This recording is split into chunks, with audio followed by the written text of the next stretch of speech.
Oi, pessoal, tudo bom?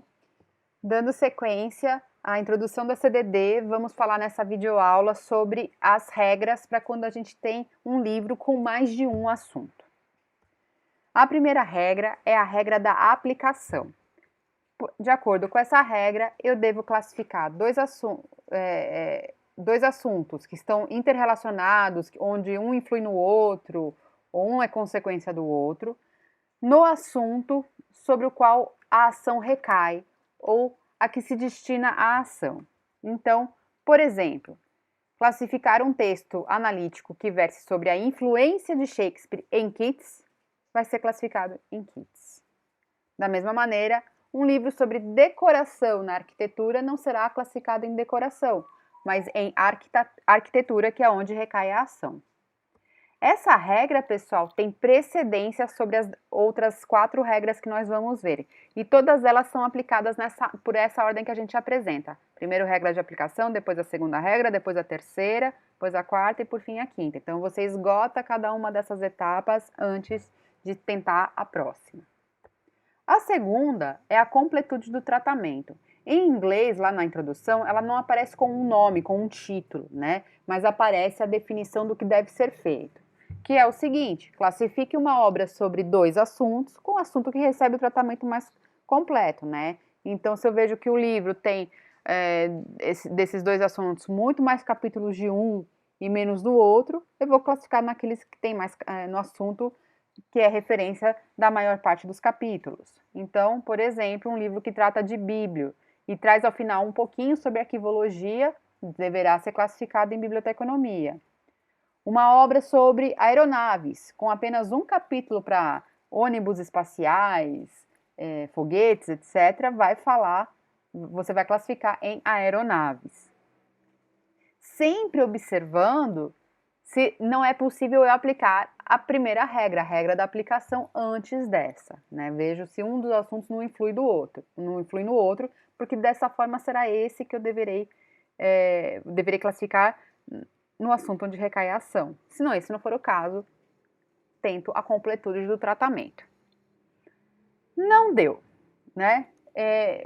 Não é bem assim, estou na dúvida, os dois estão com tratamento igual. O que acontece? Se esses dois receberem esse tratamento igual, equiparável, né, e não forem usados um para introduzir o outro, eu vou classificar o livro no assunto cujo número aparecer primeiro na CDD, nos esquemas, e não no livro que eu estou classificando. Então, por exemplo, um livro de história de história do Japão e dos Estados Unidos, no qual o livro começa falando dos Estados Unidos, tem Estados Unidos no título, né? Ele vai ser classificado em Japão, história do Japão. Por quê? Porque Japão é 952 e Estados Unidos é 973. 5 vem antes de 7, portanto, Japão vem antes dos Estados Unidos.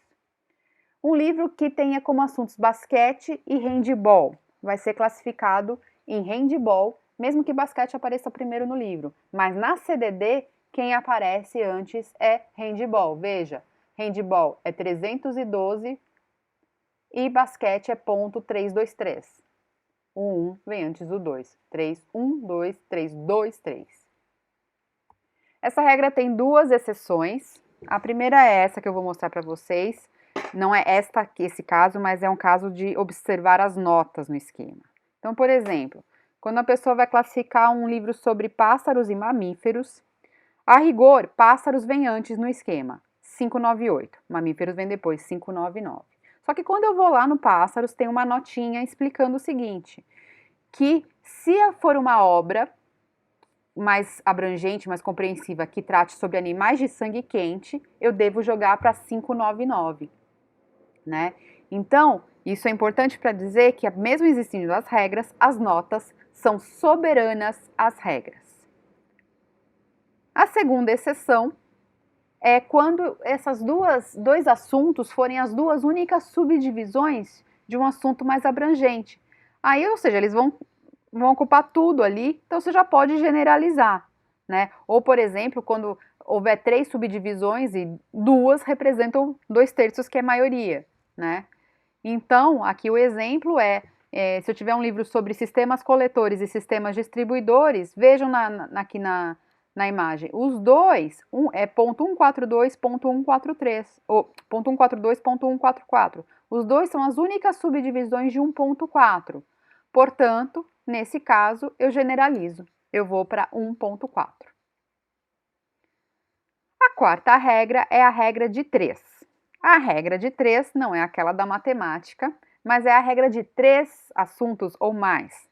Quando houver 3 ou mais assuntos e todos forem subdivisões de um mesmo assunto, né, eu devo fazer o quê? Classificar no assunto mais geral. Então, mesmo que que existam várias subdivisões, existam as 10 subdivisões, né? Ele entende que 3 já corresponde a uma parte significativa do conjunto, então você pode generalizar, você deve generalizar. Então, um exemplo, um livro sobre História de Portugal, 946.9, História da Suécia, 948.5 e História da Grécia, 949.5, é classificado em História da Europa, 940. Então, vejam aqui, né, 946, 948, 949. Eu vou para o 94.